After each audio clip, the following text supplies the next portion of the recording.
All rise.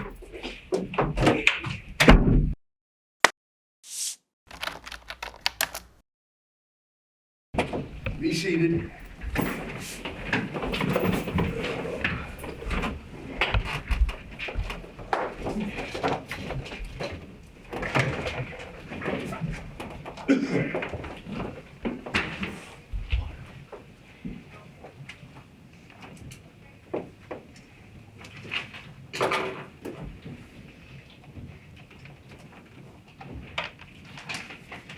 Okay, this is case number 18-10DC-0880, State of Nevada versus John Kelly O'Connor. My name's Bill Maddox. I'm the Senior District Court Judge. I've been assigned to conduct this case. Can the parties identify themselves and who they represent, beginning with the DA? Your Honor, I'm sorry, the case number is 19-10DC-1583. What did I get that, 18? That's the previous case. Oh, okay. So then 19-10DC-1583. Yes, thank Farewell, you. Your Honor. Lane Mills, Chief Deputy District Attorney on behalf of Churchill County. Chelsea Sanford, Deputy District Attorney. Good afternoon, Your Honor. Good to see you again. Richard Davies on the behalf of Mr. O'Connor, who's present in court and in custody. And we have another attorney that's been appointed to... Yes, we do, Your Honor. He is he's on the tribe as a judge out there today. I told him thought we could waive his appearance, but he's actively engaged in this case as well too. I conferred with him yesterday about trial calendars. Okay, because they filed a notice of intent to seek the death penalty, is there any issues about, do I need to reappoint you, and the person you're talking about is Aaron Moritzen? Moritzen, correct. Okay, do I need to appoint you in this proceeding, or have you already been appointed? I think I'm pot committed at this point from the very beginning, Your Honor. Okay. So is Mr. Moritzen. And pursuant to that Supreme Court rule, your death penalty qualified? Yes, I am, Your Honor. Okay, have you appeared as an attorney in a death penalty before? No, at least 7 over the course of my career. This one maybe just at my 7th. Since they adopted that rule. You know, the truth is, I probably couldn't qualify, so I don't, maybe except for having been doing it for 43 years, but. Judge Stockard vetted me originally when I came on this case. When there were proceedings, it was more of a civil matter regarding competency now, but we went through the vetting process early on. So that's not an issue in this case? I don't believe it is. We have you received a copy of the motion to correct clerical error filed on January 27th, 2020, seeking to file an amended information? I haven't received that document, Your Honor. Okay, any objections to my having that filed? I do not object to it. Okay, then the information in this case, the first amended information that was appended to the motion to correct clerical error filed on January 27, 2020 will be filed by the clerk. And you have a copy of that, is that correct, Mr. Davies? Well, yes, I do have the, as an exhibit attached to the motion. Okay. Since now I'm not objecting to it, I'd like to have that first amended information with a file stamp on it and be able to see that. If I may, Your Honor, I have assigned first amended information once now the court's granted. If I may file it with the court. Go ahead and file it and then you can distribute it. While he's doing that, Mr. Davies, have you received a copy of the notice of intent pursuant to Nevada Supreme Court Rule 254C filed on January 13th, 2020? I am received that, Your Honor. I reviewed that with my client last Friday in the Lyon County Sheriff's Office. And while you didn't have a file stamp copy, have you reviewed the first amended information that was appended to that motion? When I met Mr. O'Connor last Friday, we also reviewed that as well too, line by line, and we're familiar with its contents. Your Honor, may I approach? Go ahead. Court's been file stamped. Counsel? Is this the original here? I don't need it. Your Honor, this is the original. Okay, I got copies, that's fine, so I don't need it. Okay. I probably have about 10 copies here in my file. Okay, you prepared to proceed? We are, Your Honor. arraignment? We're prepared to proceed. And you, again, you've received the amended information and the notice of intent in this case? Yeah, we're gonna receive the first amended information. We're familiar with its contents, but way of formal reading of it today. My client's informed his name is true and accurately spelled on line 12 of that first amended information. Is there anything else you want to bring up before I arraign Mr. O'Connor? Not at this point, but I'll reserve the right to bring it up down the road if I may, Your Honor. Okay. Mr. O'Connor, there's been an amended, the first amended information filed. It has your name as John Kelly O'Connor. It's spelled Jon, John. Kelly is spelled Kelley. O'Connor is spelled O'Connor. Is that your true and correct name? Correct. Is that how it's spelled? Yes. Okay, Mr. O'Connor, this information charges you with 4 counts. Count 1 of it charges you with first-degree murder with the use of a firearm. The victim 60 years of age or older or against vulnerable person, a category A felony in violation of NRS 200.030(1)A, NRS 193.165, and NRS 193.167. Before I do that, you have seen the information in the notice? Yes. Is that correct, Mr. Yes. O'Connor? Okay. Do you read and write the English language? Yes. Okay. Are you a citizen of the United States? Yes. Are you a veteran or a member of the military? No. So going back to this information, it says here that on or about the 22nd day of July, 2018, at or near 750 West Richard Street here in Fallon, Churchill County, Nevada, you willfully and unlawfully committed murder which was perpetrated by means of poison, lying in wait, or torture, or by any other kind of willful, deliberate, and premeditated killing.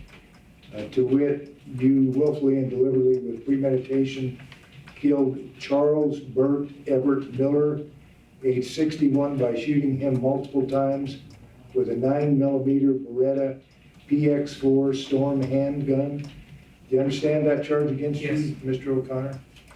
And what I'm going to do is I'm going to read the count.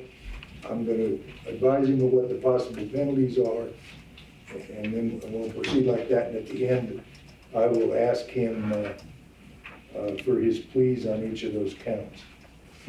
Why don't you guys go ahead and sit down? You don't need to stand up.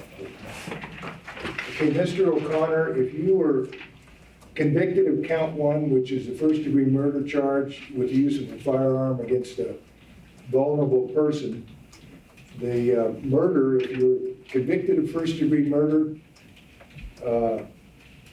it says that if 1 or more aggravating circumstances are found, and just for your information, the procedure that we follow here, and I only bring it up because it's somewhat relevant to the possible penalty that you might receive.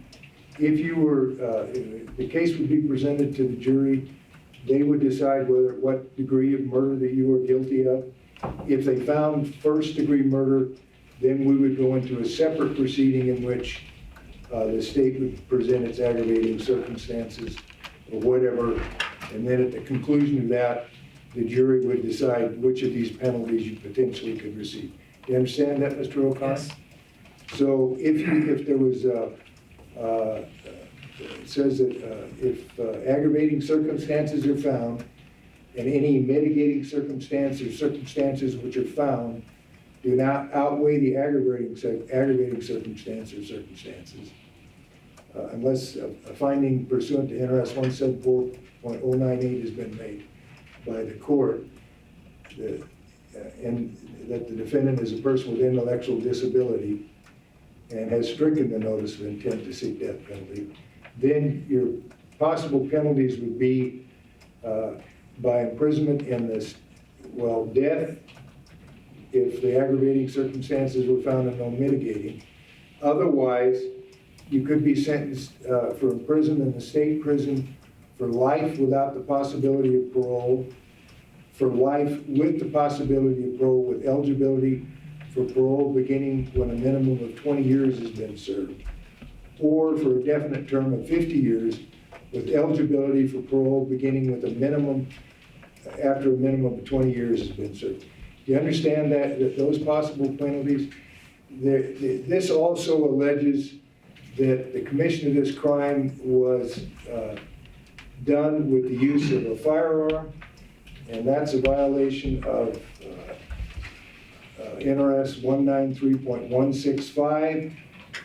In this case, because the underlying crime, if you were found guilty of murder, and I'm advising you of the maximum penalties you could receive. Obviously, there are various levels of murder or homicide. There's first, second degree, involuntary, voluntary manslaughter. Depending on which of those you may or may not have been convicted of, the sentence may be less than this. I'm advising you of the maximum sentence. You understand that? Yes. Okay, if you were found guilty of murder with the use of a firearm, you could be sentenced from 1 year to 20 years. What sentence you received as a result of that would be based on factors that I would have to find and put on the record. This sentence, the 21 to 20, would have to be, could not exceed the sentence imposed for the crime. It's an additional penalty. If you're convicted, I cannot grant you probation. And this sentence, I believe, has to run consecutive to any other sentence I did. Is that correct, Mr. Davies? That's, the enhancement would have to run consecutive, yes. There's also an enhancement for a crime against a person 60 years of age or older. Again, because you've got two charges here, murder and battery, and they're both alleged. I think count two charges, battery, against a person over 60 years, against a person 60 years or older. There, the sentence for that could be 1 year up to 20 years. Again, what sentence you receive would be based upon factors that I would have to find and put on the record. Again, it couldn't exceed the sentence imposed for the crime. It also has to be ordered to be served consecutive. So in this case, and this is just an example, you get convicted of murder. They don't sentence you to death. They sentence you to life in prison without the possibility of parole.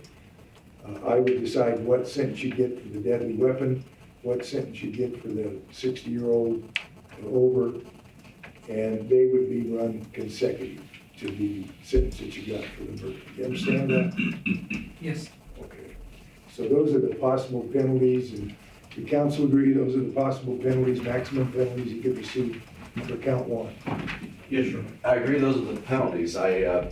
My understanding is that there only one enhancement may be applied to an underlying charge. Okay. So I don't believe that if found guilty, the weapon enhancements and the age enhancements could both be run consecutive.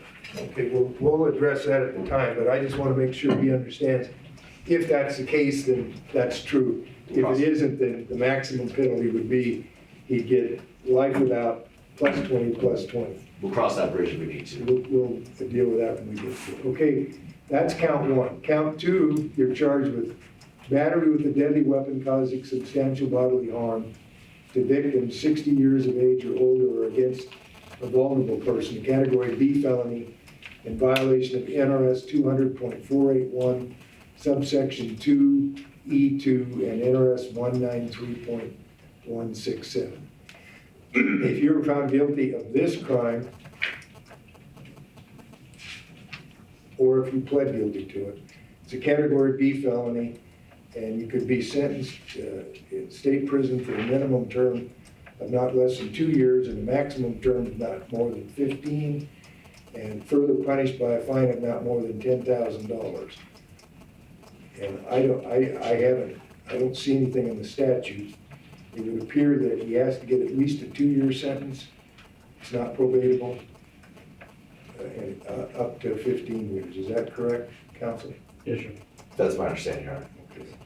Now, because this is, again, there's an allegation of a victim 60 years of age or older. What I told you before about that is that it would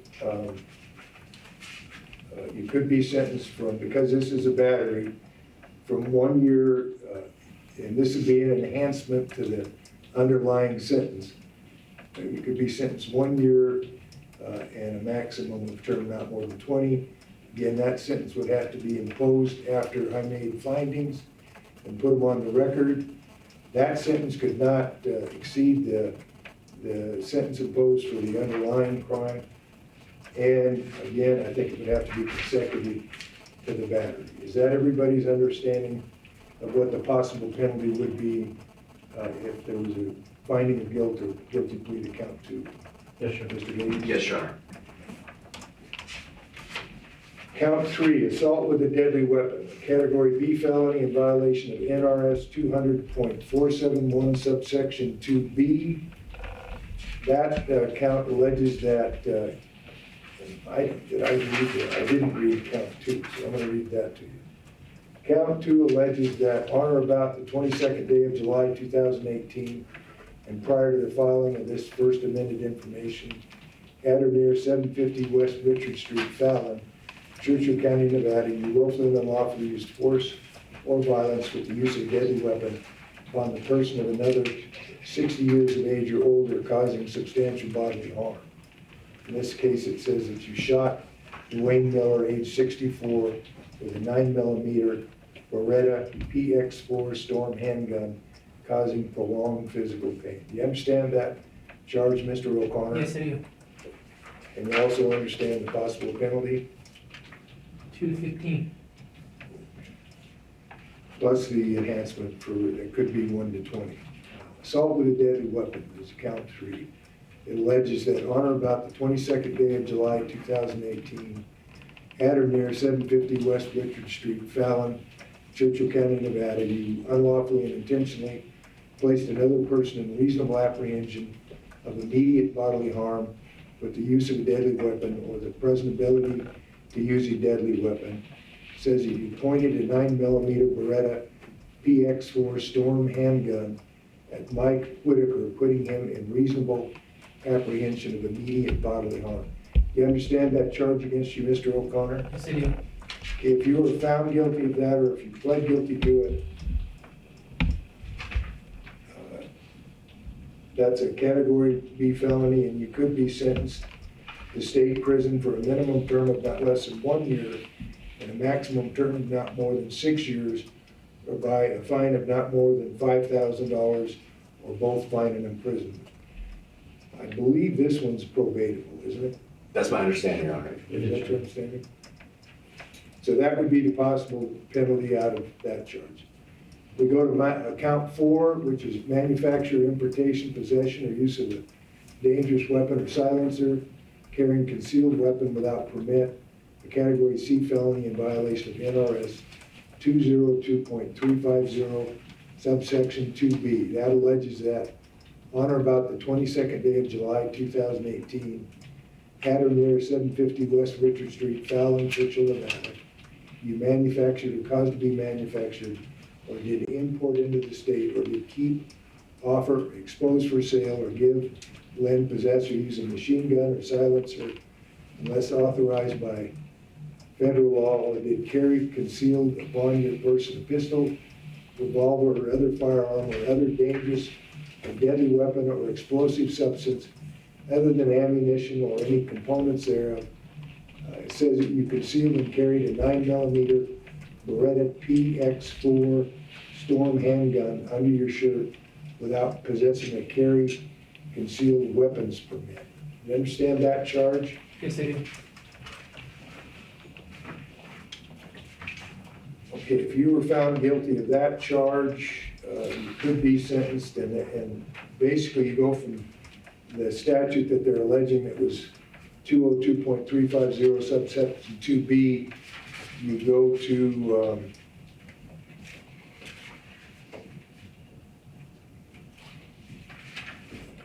NRS 193.130, and it says that this is a category C felony punishable by 1 year and a maximum term of not more than 5 years, and I can impose a fine of up to $10,000 and I can find either. I believe that one is also prohibited. So do you understand the possible penalty there? Yes, I do. So now we're gonna go back, count one, which is the first-degree murder with the use of a firearm to victim 60 years of age or older or against vulnerable person, category A felony in violation of NRS 200.030 subsection 1A, NRS 193.165, and NRS 193.167. Do you understand that charge against you, Mr. O'Connor? Yes, I do. Do you understand the possible penalty you might receive if you're found guilty or plead guilty? Yes, I do.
Don't unpack. That's not what today's hearing's for.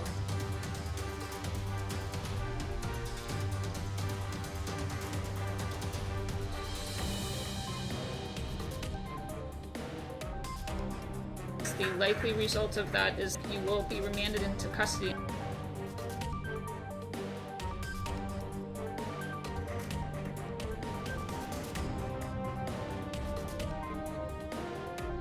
Counsel, your appearances for the record.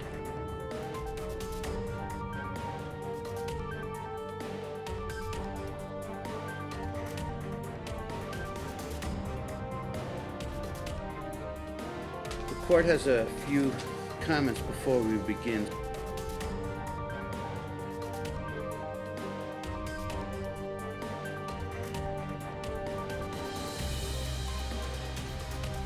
We are on the record in the matter, case D-505.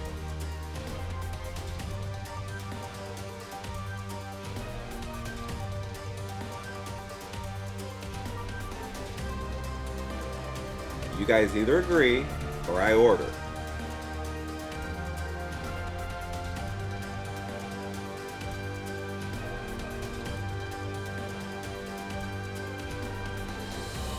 I don't hear anyone saying she can't order a change of custody if she follows the right procedure.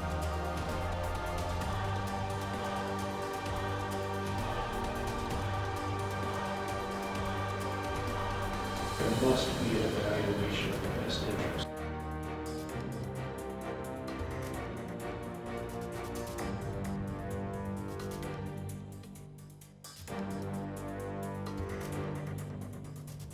Do you understand the possible penalty you might receive if you're found guilty or plead guilty? Yes, I do. And how do you plead to that charge? Not Guilty guilty. or not guilty?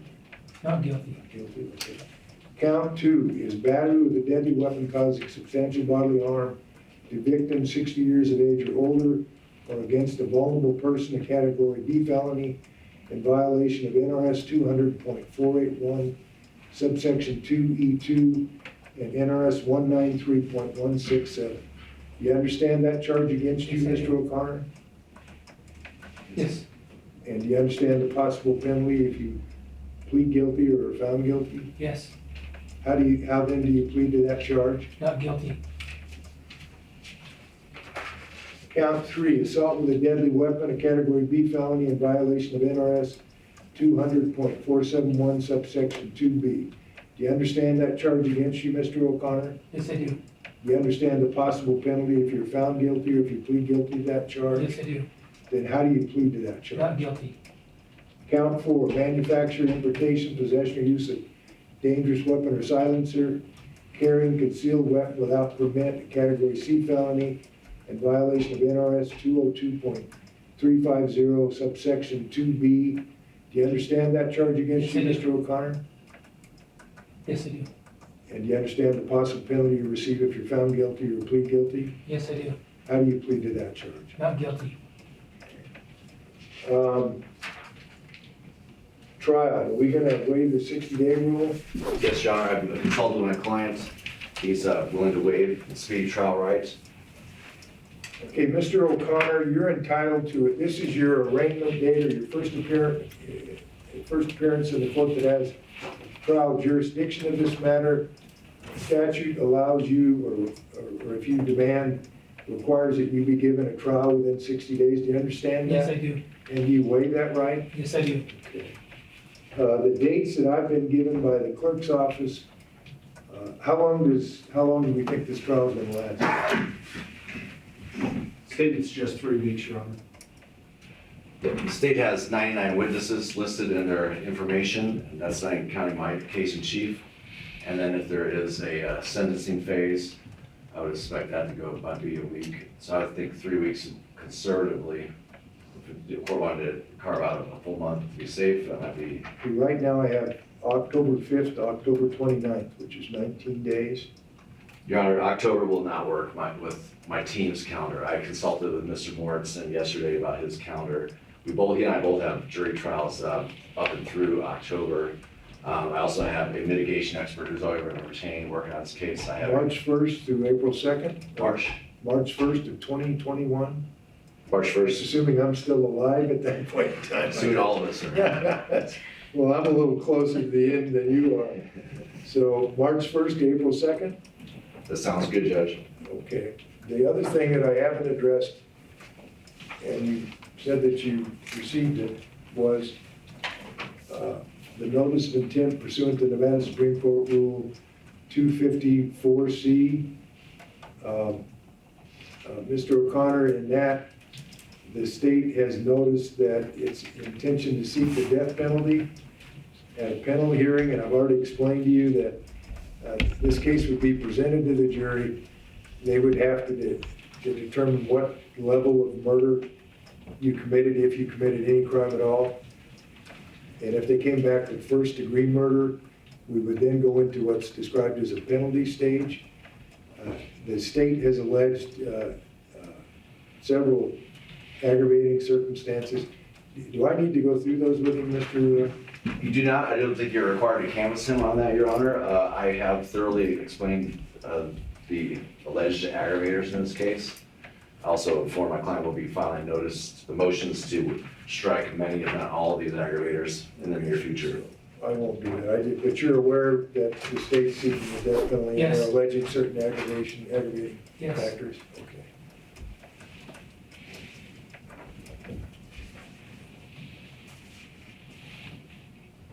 Okay, then we'll set the trial date for March 1st through April 2nd of 2021.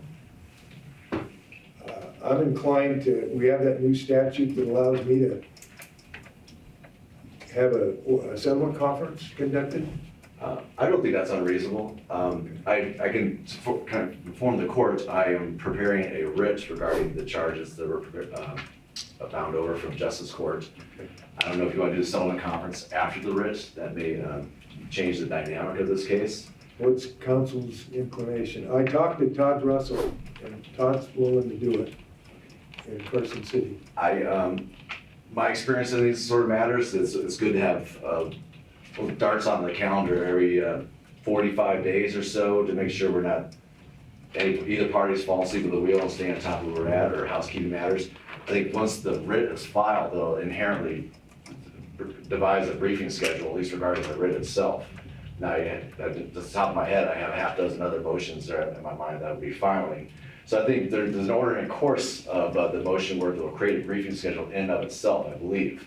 But if the court's so inclined, the court may want to just have status conferences maybe every 45 days, just to touch base, to keep a finger on the pulse of the case, make sure it's not slipping away from either party. I want to look here. They have a standard pretrial order. criminal cases.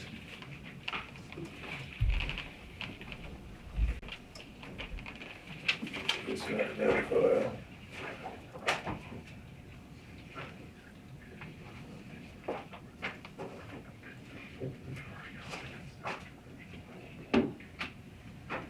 I had it here. This is one of those days where I put something down and then I can't, that thing where you have the little circle of how your day goes. And about 3/4 of it is looking for things I just had a minute ago.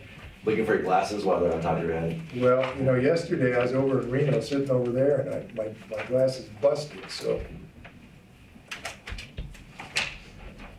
Yeah. Had it. Anyway,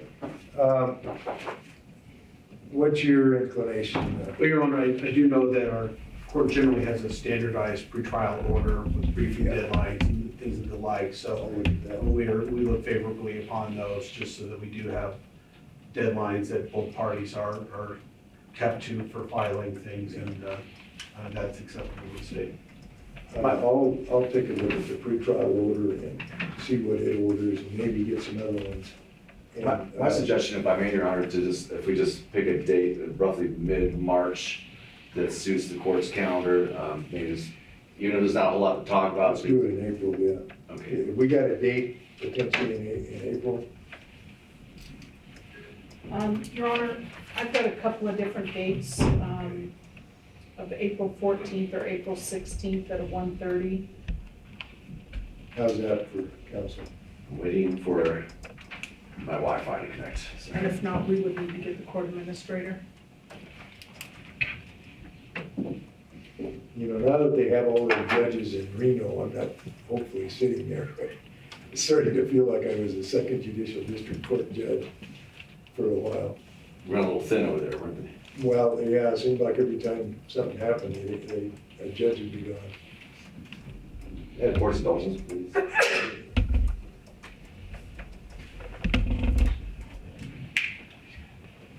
My 3G is not going to password. My password is like 50 characters. Yeah. Mr. Davies, are you looking for a password? May I? It's 10, capital D. Is that under DC guest? It is just DC guest attorney. Yes. And then it's 10, capital D. Number 10? Yes. Capital D district, capital C court.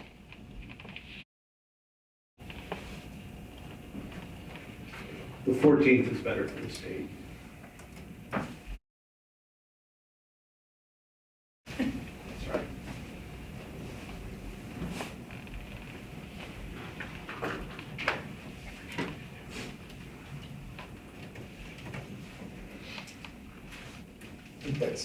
I have this problem all the time, so don't worry about it. Well, they bring paper calendar with me. Anytime you start relying on technology, it abandons you. So we're looking at the 14th, correct? Unfortunately.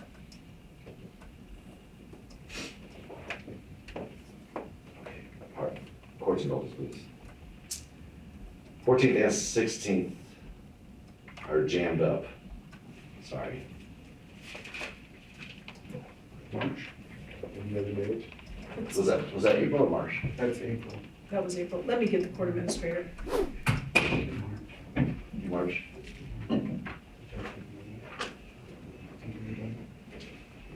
You know, while we're waiting for that, is there gonna be a motion for change of venue? There will be one filed, yes. We're thinking that, we're gonna probably summons, probably 100 jurors for the first day, 100 for the second day, 100 for the third. Just for council's information, I start at 9, promptly at 9, I go till 5. And so I want witnesses available, if that's the case, until 5 o'clock. And I don't, because we're on a little bit of a time schedule, I'm not gonna be particular. I mean, you guys can agree amongst yourselves to call witnesses out of order for their convenience, and I'm fine with that. For a 19-day trial, that's probably gonna happen some, but I go from 9 to 5, take a break at 10:30, hour and a half for lunch, let the jurors go get whatever business they have to do done. and then I take a break in the afternoon, maybe 2 if there's time. But I get about 6.5 hours a day of trial time. So sometimes if you have especially Las Vegas attorneys, they work 2-3 days a week down there, and it's not their fault, not because they're lazy, because of the calendars they have. And I've had them, I had 2 attorneys say they wanted 8 days, and I told them that. They said, well, we only need 5. So, and I'm very punctual when I do things, and I'm not real kind if you're not prepared to do that. If you make motions during the trial, we'll hear them before, at lunch, or after the trial. I don't typically do any bench conferences. If there's something that needs to be put on the record, we'll do it at the next recess, or at lunch, or before or after. So that's kind of how I try cases. We'll pick 100. If we can't pick a jury out of 300, we'll change venue. We've talked with a couple of places we've considered, and so that's basically how we'll handle that issue. My motion to change venue would be filed much farther ahead of time, but also with no knowledge of the law that we have to make a concerted effort to panel a very impartial jury. In 43 years, I've never had to change venue, so. And I've had some pretty high profile cases. That's in federal court and in state court, so. That doesn't necessarily mean there isn't always a first, so. Are we looking to do this hearing in the morning or the afternoon? Well, how early in April were you looking at for a status hearing? The beginning of April or towards I'm pretty the easy on this, end? because we're talking a year out from there, so we got a month or 2 difference, and if you set it at 8, I'll be here at 8, if you set it at 5, I'll be here at 5. Like Fridays are almost always good for me. I'm kind of booked through April at this point. I'm usually about 60 days out, my calendar's pretty jammed up. But usually Fridays, I got a lot of wiggle room if the court's amenable to that. I'm fine. We have available April 10th or April 24th, which are both Fridays, and don't interfere with school room. It's good consideration. April 24th works for my calendar. Either one of those is fine with us. I was, Okay. yeah. And we'll set it on April 24th, And will 9 o'clock, Your Honor? that's fine with me. April Where are you 20th. coming from, Mr. Davies, Reno? Reno, not too far. So you have about the same drive I do.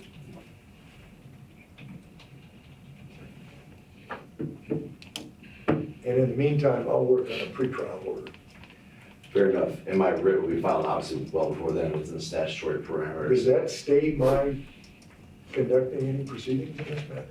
I don't believe it does. I think it does is if my client was inclined to invoke a speedy trial right, that would override that because that would inherently be in conflict with each other. But I think other than that, certainly if we want to have a hearing regarding the writ before then, or we can discuss that according to the court. See, when I started, there were writs all the time, but then they did away with a bunch of them, so. But then that was in the last century, so. Last century wasn't that long ago. No, it wasn't, but it's a while back, 43 years ago. I think it took them about 7 or 8 years to do away with all those writs we used to have to respond to. Your Honor, if you need more time than just an hour or 2 I on can that see Friday, we have all day open to accommodate whatever needs to I'm be gonna ask accommodated. counsel if you would, if you file anything, email me a copy of it.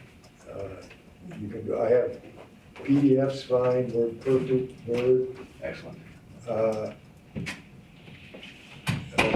Let May I discuss that? Because if I file something, my impression I'd file with the court clerk. And file it with the clerk, but I would The clerk also will like write a it. courtesy copy. Also, may I touch upon that now that I know that you substituted in as counsel, or judge. I just as an administrator, part of the job I really did dislike is being an administrator of having as my small little ad hoc agency. And so I will be submitting invoices, not just from me, but expert witnesses periodically, every 30 If days. you'll submit it to me, I've signed 3 or 4 of them already, I think. There should be 3 from me. I think I signed them already today. Thanks very much. And I don't, so far, I've been signing I can sign, scan, and mail it to them, or not mail it, but email it to them. Well, I think you're a lot more advanced than you're giving yourself credit for, Your Honor. Well, and this is about the time I think I am, it breaks down. And then, or my computer crashes. I had a 30-page decision, I was most of the way through, and it crashed, I had to rewrite it, I was not happy. Autosave. Well, I did, but the hard drive crashed. Oh, So jeez. that was that way. And I know, now I back up, but, you know, that's how you learn, I guess. Yeah. Anything else we need to do? Always a pleasure, Your Honor. Anything else? No, Your Honor, thank you. Okay, we're in recess. All rise.